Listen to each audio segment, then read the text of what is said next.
Hi dear friends, welcome back. അപ്പോൾ നമ്മുടെ +1 accountancy Christmas എക്സാമിൻ്റെ 2 മാർക്കിൻ്റെ ചോദ്യങ്ങളുടെ ഉത്തരങ്ങൾ നമുക്ക് പെട്ടെന്ന് തന്നെ നോക്കാം. ഒന്നാമത്തെ ചോദ്യം ഇങ്ങനെയായിരുന്നു: arrange the following users accounting information as external and internal. Accounting ഇൻഫർമേഷൻ്റെ യൂസേഴ്സ് അവരെ നമുക്ക് എക്സ്റ്റേണലായും ഇൻറ്റേർണലായും വേർതിരിക്കാം. അപ്പോൾ നമുക്ക് നോക്കാം. Supervisor, labour union, creditors, managing director. ഇവരെ നമുക്ക് ക്ലാസിഫൈ ചെയ്യുന്ന സമയത്ത് ഇൻറ്റേർണൽ യൂസേഴ്സായിട്ട് നമുക്ക് ആരെയൊക്കെ ഉൾപ്പെടുത്താം? സൂപ്പർവൈസറെ ഉൾപ്പെടുത്താം, അതുപോലെ തന്നെ മാനേജിംഗ് ഡയറക്ടറെയും ഉൾപ്പെടുത്താം. ഇവർ 2 പേരും ഇൻറ്റേർണൽ യൂസേഴ്സാണ് കേട്ടോ.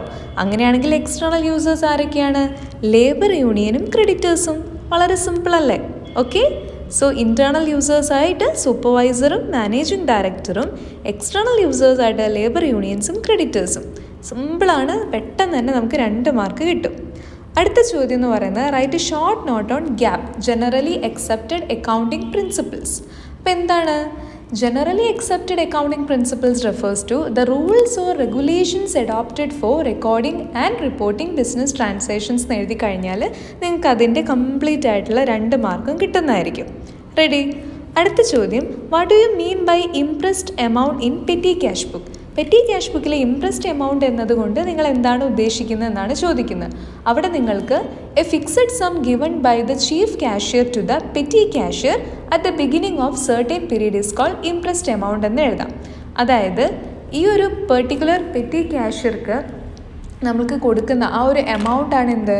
പെറ്റി ക്യാഷ് എന്ന് നമ്മൾ പറയുന്നത്. So a fixed amount paid by the chief cashier. Chief cashier petty കാഷ്യർക്ക് ഫിക്സഡ് ആയിട്ട് കൊടുക്കുന്ന ആ ഒരു സം എമൗണ്ടാണ് എന്ത്? ഈ ഒരു എമൗണ്ട് അല്ലെങ്കിൽ ഇംപ്രസ്ഡ് എമൗണ്ട് എന്ന് പറയുന്നത്. അത് എപ്പോഴും ഒരു സർട്ടൻ പീരീഡിൻ്റെ തുടക്കത്തിലായിരിക്കും കൊടുക്കുക. ക്ലിയർ അല്ലേ? ഇതാണ് നമ്മുടെ രണ്ടാമത്തെ 2 മാർക്കിൻ്റെ, അതായത് പെറ്റി ക്യാഷ് ബുക്ക് റിലേറ്റ് ചെയ്തിട്ട് വന്നിട്ടുള്ള ക്വസ്റ്റ്യൻ. ഓക്കെ. അപ്പോൾ ഇംപ്രസ്ഡ് എമൗണ്ട് എന്താണ്? മെയിൻ ക്യാഷ്യർ അല്ലെങ്കിൽ ചീഫ് ക്യാഷ്യർ പെറ്റി ക്യാഷ്യർക്ക് ഒരു സർട്ടൻ പീരീഡിൻ്റെ ബിഗിനിങ്ങിൽ കൊടുക്കുന്ന എമൗണ്ടാണ് എന്ത്? ഇംപ്രസ്ഡ് എമൗണ്ട് എന്ന് പറയുന്നത്. ക്ലിയർ അല്ലേ? അടുത്ത ചോദ്യം: state any 2 objectives of preparing trial balance. Trial balance prepare ചെയ്യുന്നതിൻ്റെ എന്താണ് 2 ഒബ്ജക്റ്റീവാണ് ചോദിക്കുന്നത്. നമുക്ക് എന്തൊക്കെ പറയാം?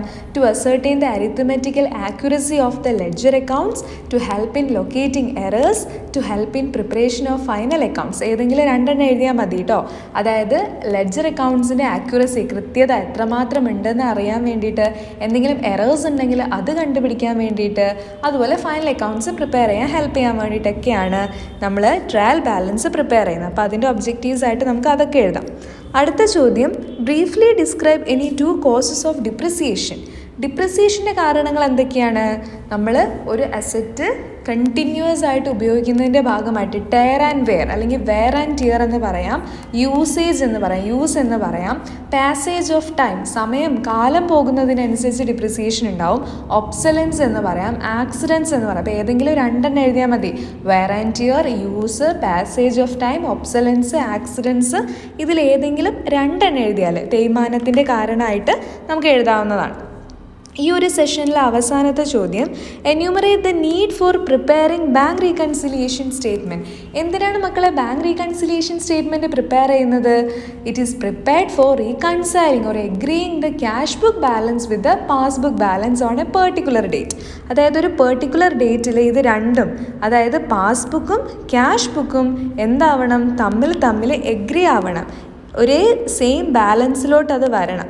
അങ്ങനെ ചെയ്യിക്കാൻ വേണ്ടിയിട്ടാണ് ബാങ്ക് റീകൺസിലിയേഷൻ സ്റ്റേറ്റ്മെൻറ്റ് നമ്മൾ പ്രിപ്പയർ ചെയ്യുന്നത്. So bank reconciliation statement is prepared for reconciling or agreeing the cash book balance with the passbook balance as on a particular date. Clear അല്ലേ?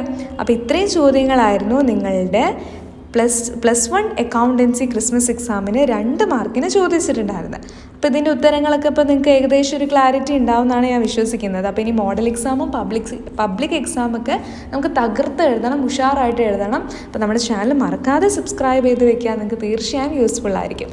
Thank you.